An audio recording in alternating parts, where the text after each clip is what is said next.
我是佳美，欢迎来到佳美的睡眠资料库。大脑是我们最神秘、最复杂的器官。大脑的退化呢是正常的老化的现象，但是你知道吗？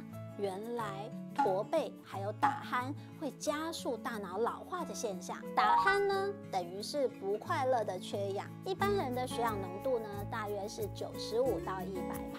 如果是我们低于95%的时候呢，就需要就医。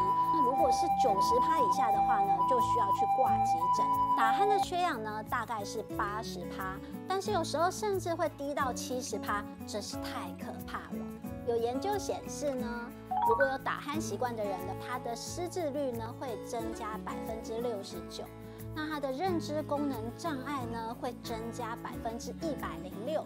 我们上一集呢有讲到的驼背，想不到驼背这个错误的姿势呢，也会加速我们大脑的退化。因为呢，驼背的这个错误姿势呢，会让我们的抗重力肌呢失去力量，没有办法去刺激活化大脑。如何改善呢？第一个是侧睡。那我们睡眠科医师呢都有告诉我们说呢，其实侧睡呢就可以改善我们打鼾的现象。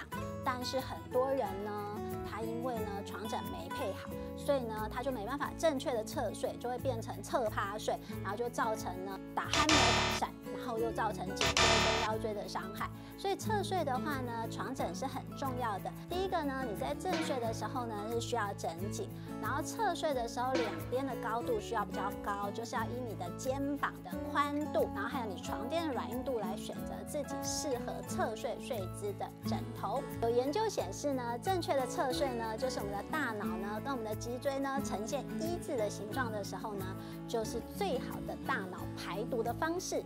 第二个呢是精油，我们都知道呢，真正薰衣草呢是唯一呢可以帮我们大脑放松的精油。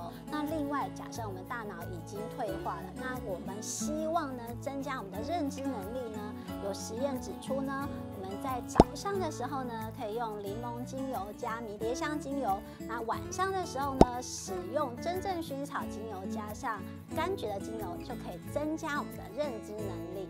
我们刚刚讲到精油呢，所以精油的真实性跟天然性呢就非常的重要。因为有报道研究指出呢，他们去市面上呢买了22个呢标示天然的精油产品，结果呢有20件它是加了人工香料，其中更有2个呢是有加了塑化剂，还有1个呢是假精油，所以呢一定要非常小心选购。这一集呢是我们的30集，那刚刚我们有讲到精油嘛，所以我们就特别呢请我们奕喜老师呢帮我们手工制作这个非常可爱的拓香石，然后再加上我们刚刚分享的真正薰衣草精油。这次的活动呢，我们会送出拓香石加精油，总共3组。详细的资讯呢，看我们的资讯栏。我们下集再见喽！